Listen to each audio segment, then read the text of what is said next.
दोस्तों, computer academy के सहयोगी चैनल द गुरु अकेडमी पर आपका स्वागत है। आइए शुरू करते हैं आज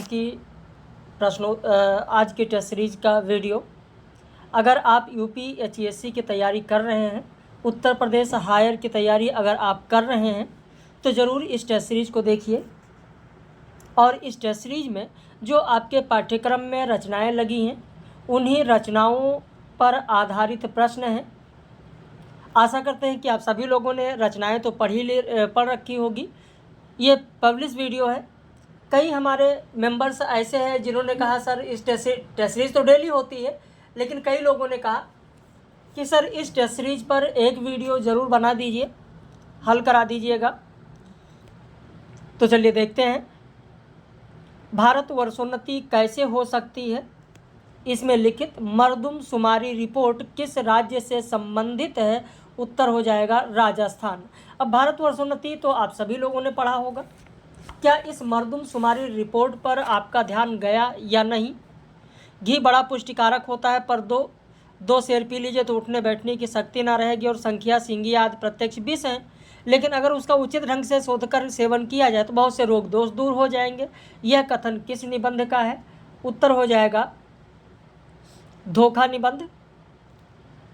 धोखा निबंध भी आप लोगों ने पढ़ा होगा। बालकृष्ण भट्ट हिंदी साहित्य में निबंध के ऋषिकेश हैं, यह कथन किसका है? उत्तर हो जाएगा आपका सुधाकर पांडे। साहित्य जनसमूह के हृदय का विकास है, निबंध में किस भाषा को उर्दू की छोटी बहन कहा गया है? आपका उत्तर हो जाएगा पंजाबी। पंजाबी को क्या कहा गया? मराठी को क्या कहा गया? बंगाली को क्या कहा गया? गुजराती को क्या कहा गया है? तो ये सारे प्रश्न परीक्षाओं में खूब पूछे जाते हैं। इसीलिए मैं कहता हूँ कि जो निबंध आपने पढ़ रखा है उसी निबंध के आधार पर ही यहाँ पर ये सब प्रश्न रखे जा रहे हैं। जैसे आप देखेंगे तो ये कहा गया है कि बंगाली जो है वो बंगाली सबसे अधिक कोमल है, मधुर है, सरस है। वही मराठी को कहा गया कि महाकठोर है, कड़कटू है। तो पंजाबी को कहा गया कि निहायत भद्दी और कठोर है, और रूखेपन में उर्दू की छोटी बहन है। तो ये सारी चीज़ें कही गई हैं, किसके लिए क्या कहा गया है, इस पर भी आपका ध्यान बहुत ही ज़रूरी है जाना। शिव शंभू के चिट्ठे निबंध भारत मित्र पत्रिका में कब से कब तक प्रकाशित हुए? यहाँ पर प्रश्न संख्या 5 देखें। उत्तर हो जाएगा 1903 से लेकर 1905 तक। अब शिव शंभू के चिट्ठे में आप देखेंगे 9 उपशीर्षक हैं। शिव शंभू के चिट्ठे में जब पूरा निबंध पढ़ाया गया शिव शंभू के चिट्ठे, तो वहाँ पर एक एक चीज़ें आप लोगों को बताई गई कि जो 1903 से लेकर 1905 तक संकलित है। 1903 में केवल एक निबंध, एक इसका उपशीर्षक प्रकाशित हुआ था, पहला बनाम लॉर्ड कर्जन। और इसके बाद फिर 1904 में अगर आप देखें तो 1904 में श्रीमान का स्वागत प्रकाशित हुआ, वायसराय का अंत प्रकाशित हुआ, और वायसराय का अंत के बाद पीछे मत फेंकिए। तो 1904 में भारत मित्र पत्रिका में शिव शंभू के चिट्ठे शीर्षक का 3 उपशीर्षक निबंध प्रकाशित हुआ, और फिर 1905 में कुल 5 उपशीर्षक निबंध प्रकाशित हुए। तो टोटल 9 उपशीर्षक हैं। किस वर्ष में कौन सा प्रकाशित हुआ ये भी जानना आपके लिए ज़रूरी है। जैसे आशा का अंत 1905 में प्रकाशित हुआ, एक दुराशा 1905 में प्रकाशित हुआ, विदाई संभाषण 1905 में प्रकाशित हुआ, वंग विच्छेद 1905 में प्रकाशित हुआ, और लॉर्ड मिंटो का स्वागत जो कि आखिरी है 1905 में प्रकाशित हुआ। तो इस तरीके से हमारे यहाँ पूरा डिटेल पढ़ाया जाता है। अगर आप भी नए हैं और जुड़ना चाहते हैं, आप भी चाहते हैं कि आपको डेली जैसे यहाँ टेस्ट सीरीज होती है वो भी मिलती रहे, डेली विस्तृत जो पढ़ाया जा रहा है वो वीडियो लेक्चर मिले, लाइव क्लास मिले, तो आप इस नंबर पर फ़ोन करके व्हाट्सएप करके जानकारी ले सकते हैं। कल सोमवार से कहानी विधा शुरू होने जा रही है। कहानी विधा एक एक करके पूरा डिटेल पढ़ाया जाएगा। अगर आपने कहानी पढ़ रखा है तो ज़रूर इसमें आए हुए प्रश्नों को भी बताइए। और देखिए आप अपना मूल्यांकन कीजिए कि कितने प्रश्न आपके सही हो रहे हैं। चंदा शर्मा गुलेरी का निबंध धर्म और समाज का प्रथम प्रकाशन किस पत्रिका में हुआ था? उत्तर हो जाएगा जून 1920 में प्रतिभा पत्रिका में। जून 1920 में प्रतिभा पत्रिका में। नाखून क्यों बढ़ते हैं निबंध में किसकी सेवा को उदाहरण स्वरूप, किसकी सेना, सेवा नहीं होगा, सही कर लीजिएगा, टाइपिंग मिस्टेक है, सेना होगा। किसकी सेना का उदाहरण स्वरूप दिया गया है? सिकंदर की सेना नहीं, रामचंद्र जी की बानरों की सेना का उदाहरण दिया गया है। उत्तर बी हो जाएगा महाकवि की तर्जनी। निबंध में ब्राह्मण द्वारा जो गायत्री मंत्र की बात की गई वो कितने अक्षरों वाले मंत्र के जाप की बात हो रही है? तो 8 का उत्तर हो जाएगा बी 24। अगला प्रश्न देखें, हिमालय का यह अस्थि रूप हमारे शिक्षा का ही मूर्तिकरण है। शिक्षा का आशय क्या होगा? तो सृष्टि करने की इच्छा। ये भी मैंने बताया है, पूरा डिटेल पढ़ाया गया। हिमालय, जब अस्थि की पुकार हिमालय मैंने पढ़ाया। विश्व की फसल को तुषार मार गया है, यह कथन किस निबंध का है? उत्तर हो जाएगा विकलांग श्रद्धा का दौर। किसके अनुसार सरदार पूर्ण सिंह की भाषा को नागिन की तरह बताया गया है? उत्तर हो जाएगा जयनाथ नलिन के द्वारा। भारत दुर्दशा नाटक में भारत दुर्दयो सबसे अंत में भारत में किसे भेजता है? तो अहंकार को भेजता है, पहले रोग को भेजता है। भारत दुर्दशा का नायक कैसा है? उत्तर हो जाएगा ए धीरोदात्त नायक है। अंधा युग नाटक में किसने कहा कि जब कोई भी मनुष्य अनासक्त होकर चुनौती देता है इतिहास का उस दिन नक्षत्रों की दिशा बदल जाती है? उत्तर हो जाएगा वृद्ध याचक के द्वारा कहा गया है। अगला प्रश्न है कि आषाढ़ का एक दिन नाटक में राजहंसनी किसे कहा गया? कई लोगों ने प्रियंगु मंजरी लगा दिया, जबकि सही उत्तर हो जाएगा बी मल्लिका। मैं बार बार इस चीज़ को आप लोगों से कहता रहता हूँ कि गूगल मत पढ़िए, किताब पढ़िए, क्योंकि ऐसे ही जब मैंने कामायनी का प्रश्न पूछा था, इस टेस्ट सीरीज में भी है, तो उसमें भी लोग गूगल देख देख कर लगा रहे थे, सर ये होगा ये होगा, गूगल पर ऐसा मिल रहा है। भाई गूगल कोई किताब नहीं है, आप मूल किताब देखिए ना। चंद्रगुप्त नाटक में यह गीत किसका है कि प्रथम यौवन मदिरा से मत? ये उत्तर हो जाएगा आपका अलका का गीत है, प्रथम यौवन मदिरा से मत। सिंदूर की होली नाटक में माहिर अली मुरारी लाल के यहाँ कितने वर्षों से नौकर है? उत्तर हो जाएगा 15 वर्षों से नौकर है। अंजू दीदी नाटक में अंजलि का कथन कौन है? सुगड़ापा स्त्री का गहना है, सदाचार पुरुष का ताबीज है। सदाचार पुरुष का वक्त की पाबंदी सभ्यता की पहली निशानी है। जैसे घर के भाग्य का पता देरी से चलता है, वैसे ही मालिकों के स्तर का पता नौकरों के पहनावे से चलता है। डी हो जाएगा 1, 2, 3। जयशंकर प्रसाद के नाटकों पर सर्वाधिक प्रभाव किसका है? तो बर्नार्ड शा का है और शेक्सपियर का है, द्विजेंद्र लाल का नहीं है। ए हो जाएगा 1 और 2। मुझे मत मारो नाटक के नाटककार कौन है? उत्तर हो जाएगा गिरीश रस्तोगी। प्रेम और पत्थर नाटक किसका है? उत्तर हो जाएगा वर्षा दास का है। अगला प्रश्न दिया गया कि कामायनी के पदों की संख्या के आधार पर सबसे छोटा सर्ग कौन सा है? जब यह प्रश्न मैंने पूछा था, कई लोगों के उत्तर आने शुरू हो गए कि सर सबसे बड़ा चिंता होगा और सबसे छोटा आनंद होगा। ऐसा नहीं है, इसमें सबसे छोटा सर्ग ईड़ा है। अब आप कहेंगे कि सर गूगल पर मिल रहा है। मैं गूगल की बात नहीं कर रहा हूँ, मैं ऑथेंटिक जो किताब है, जो कामायनी रचना है, मैं उसकी बात कर रहा हूँ। अगर आपके पास है तो आप अभी उठाकर देखिए कि चिंता में पदों की संख्या 80 है और आशा सर्ग में आप देखिएगा पदों की संख्या 80 है। श्रद्धा सर्ग में आप देखिएगा, जाकर गिन लीजिएगा, श्रद्धा में 63 पद हैं। ऐसे काम में 67 पद है, वासना में 53 है, लज्जा में 47 है, कर्म में 128 है, ईर्ष्या में 71 है, ईड़ा में 31 पद हैं, स्वप्न में 55 है, संघर्ष में 61 है, निर्वेद में 54 है, दर्शन में 44 है, रहस्य में 75 है, आनंद में 80 है।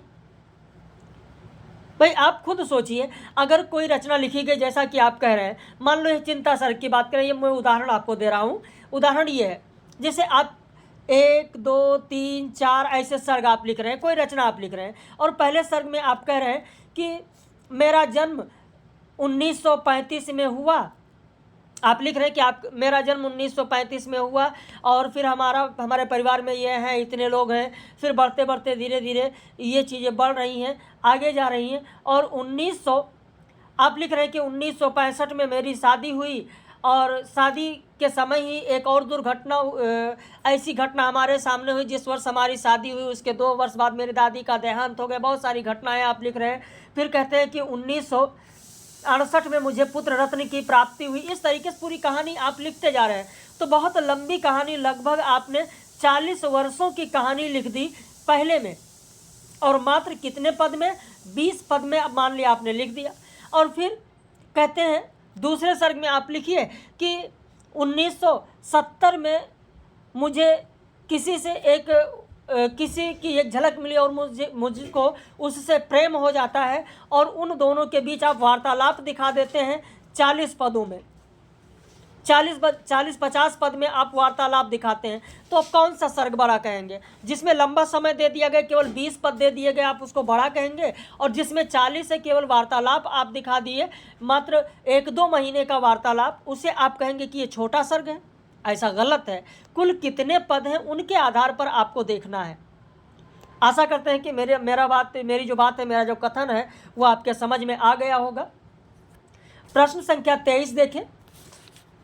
भाषा पर आदमी का नहीं किसी जाति का अधिकार है, यह कथन किसका है? तो सुदामा पांडे धूमिल का है। सतपुड़ा के जंगल में किसका जिक्र नहीं है? कुंजर, अजगर, मुर्गे, तीतर। तो कुंजर, हाथी का जिक्र नहीं है। गीत फरोश कविता में फरोश का आशय क्या है? तो फरोश मतलब होगा विक्रेता। आप खुद देख रहे हैं कि आपके पाठ्यक्रम में जो रचनाएं लगी, हम लोग सिर्फ उसी की बात कर रहे हैं। केदारनाथ अग्रवाल की किस कविता का शीर्षक गीत है? गीत है मेरी धरती और मैं, किसान से मांझी न बजाओ बंसी, प्यासी धरती की पुकार सुनता है बादल। तो आपका हो जाएगा मांझी न बजाओ बंसी। प्रश्न संख्या 27 देखें। वासना डूबी शिथिल पल में स्नेह काजल में लिए अद्भुत रूप कोमलता, ये काव्य पंक्ति किसकी है? तो यह है शमशेर बहादुर की। शमशेर बहादुर की काव्य पंक्ति है। कालिदास कविता में किसके रुदन की बात नहीं है? तो इंदुमती नहीं रोती है। इंदुमती के मृत्यु शोक से अज रोया या तुम रोए थे, अज के रुदन की बात है, रति के रुदन की बात है, यक्ष के रुदन की बात है। बादल को घिरते देखा है कविता में निम्न में से सर्वप्रथम किसका जिक्र आया है? तो सब क्रम से अगर पूछा जाए तो मैंने क्रम से भी दे दिया। सबसे पहले हंस का जिक्र है, फिर चकवा चकई का जिक्र है, फिर कस्तूरी मृग का जिक्र है, अंत में किन्नर किन्नरियों का जिक्र है। अकाल। और उसके बाद कविता में सबसे बाद में किसका जिक्र आया है? कौवा का। दाने आए घर के अंदर कई दिनों के बाद, कौए ने खुजलाई पांखें कई दिनों के बाद। तो सबसे बाद में कौवा का जिक्र है। अगला प्रश्न आप देखें। प्रश्न संख्या 31 दिया गया कि मेरी पूंजी है आग जिससे जलना हो, बढ़े निकट आए मैं दूंगी राह, सुधा वह जाकर कोयल से पाए। ये काव्य पंक्ति किसकी है? तो राही और बांसुरी रामधारी सिंह दिनकर की जो कविता है उसी से यह पंक्ति ली गई। कैसे लग रहे हैं प्रश्न? अपनी प्रतिक्रिया जरूर व्यक्त कीजिएगा। मेरा जो कर्तव्य है वो मैं कर रहा हूँ, जो आपका कर्तव्य है आप करते रहिए। वीडियो पब्लिश है, ज़्यादा से ज़्यादा शेयर करिए ताकि और भी जो साहित्य के विद्यार्थी हैं अगर जुड़ना चाहें तो जुड़ सकते हैं। अगर आप भी जुड़ना चाहें तो मैंने नंबर बता दिया है, यहाँ पर नंबर लिखा हुआ है, आप स्क्रीनशॉट ले लें। आप भी जुड़ सकते हैं, फीस और सारी जानकारी ले सकते हैं। मानस का हंस उपन्यास में किसने तुलसीदास पर उच्चाटन मंत्र का प्रयोग किया? तो आपका उत्तर हो जाएगा बटेश्वर मिश्र ने। मानस का हंस में तुलसीदास ने सूरदास के मुंह से किस पद के सुनने की बात की है? तो उत्तर हो जाएगा अब मैं नाच्यूं बहुत गोपाल। उत्तर भी हो जाएगा अब मैं नाच्यूं बहुत गोपाल। सतगुर सेवा सत्य करि माने सत्य विचार, और सेवक चेला सत्य सो जो गुरु वचन निहार। ये पद किस उपन्यास का है? उत्तर हो जाएगा मैला आंचल का है। प्रश्न संख्या 35 देखें। नीला चांद उपन्यास में किसकी संक्षिप्त कहानी नहीं है? तो राजा भोज का है, राजा भरथरी का है, राजा हेमाली का नहीं है, रानी पिंगला का भी है। नीला चांद उपन्यास को किसने वार एंड पीस की तरह का उपन्यास बताया? उत्तर हो जाएगा ठाकुर प्रसाद सिंह ने बताया।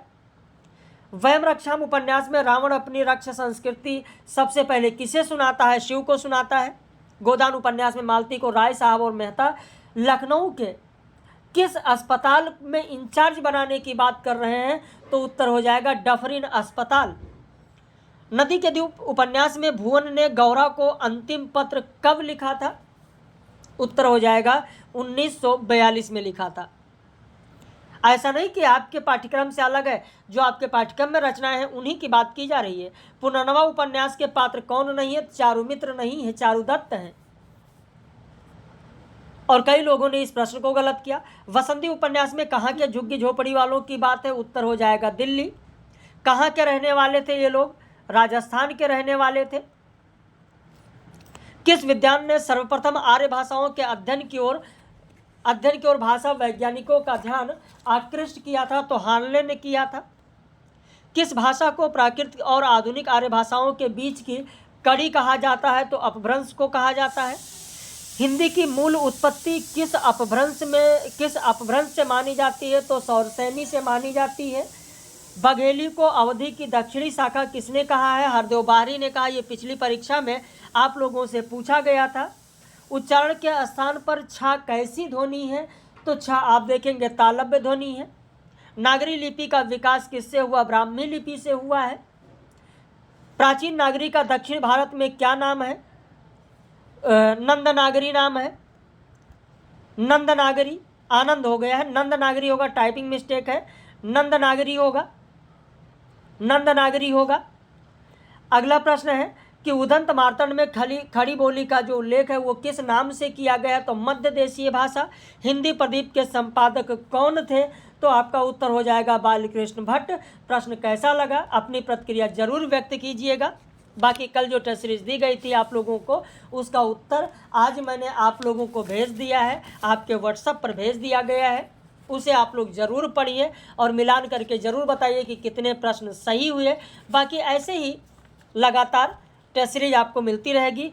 कल आप लोगों की कहानी विधा शुरू हो रही है। जिन लोगों को जुड़ना है, जो नया बैच ज्वाइन करना चाहते हैं, वह इस नंबर पर संपर्क कर लें 8052584004। कल से कहानी विधा शुरू होगी और 10 दिन में कहानी पूरी समाप्त होगी। पूरा शेड्यूल बना दिया गया है कहानी का। पूरा शेड्यूल आप लोगों का कहानी विधा का बनाया जा चुका है कि पहले कौन सी कहानी कराई जाएगी, उसके बाद कौन सी कहानी होगी। भाई 24 तारीख को कल सोमवार को कराया जाएगा दुनिया का अनमोल रत्न कराया जाएगा, कफन कहानी कराई जाएगी। फिर 30 तारीख मंगलवार को लाल पान की बेगम कराया जाएगा, तीसरी कसम कराया जाएगा, रसप्रिया कराया जाएगा। ऐसे बुधवार को ताई कहानी होगी, कानों में कंगना कहानी होगी। बृहस्पतिवार को उसने कहा था कहानी होगी, पत्नी कहानी होगी। शुक्रवार को आकाशदीप कहानी होगी, शरणदाता कहानी होगी, रोज कहानी जो ग्रेगिन है वो होगी। तो इसी क्रम में 7 तारीख को यानी 7 अगस्त को कहानी विधा समाप्त होगी। फिर 8 अगस्त से लेकर 14 अगस्त तक अन्य विधाएं समाप्त होंगी, जिसमें संस्मरण, जीवनी, रिपोर्टाज, यात्रा वृत्तांत 14 अगस्त को समाप्त होगा। 15 अगस्त को अवकाश रहेगा, केवल एडमिशन होगा 15 अगस्त को। और 16 अगस्त से भाषा विज्ञान इकाई 1 प्रारंभ होगा। तो ये हमारे यहाँ पूरा शेड्यूल बना हुआ होता है और शेड्यूल के अकॉर्डिंग ही हम लोग चलते हैं। ऐसा नहीं कि आज ये पढ़ रहे हैं, कल वो, परसों वो। जो इकाई उठाई जाती है उसे पूर्णतः समाप्त की जाती है, उसके बाद अगली इकाई होती है। तो 14 तारीख को पूरा समाप्त हो जाएगा, 15 को एडमिशन होगा, 16 को फिर से भाषा का विकास शुरू होगा। तो अगर अभी आप जुड़ना चाहते हैं तो कहानी और अन्य विधा 2 इकाई आपकी अभी पूरी हो जाएगी और फिर 16 से आप भाषा पढ़ेंगे। आगे जब बढ़ेंगे तो धीरे धीरे जब कहानी पर आएंगे आपका रिवीजन होगा। तो जितना आप समय देंगे उतना आपके लिए बेहतर रहेगा। हम लोग फिर मिलेंगे ऐसे ही महत्वपूर्ण वीडियो के साथ। जानकारी आपको कैसी लगी, टेस्ट सीरीज कैसी लगी, जरूर अपनी प्रतिक्रिया व्यक्त कीजिएगा।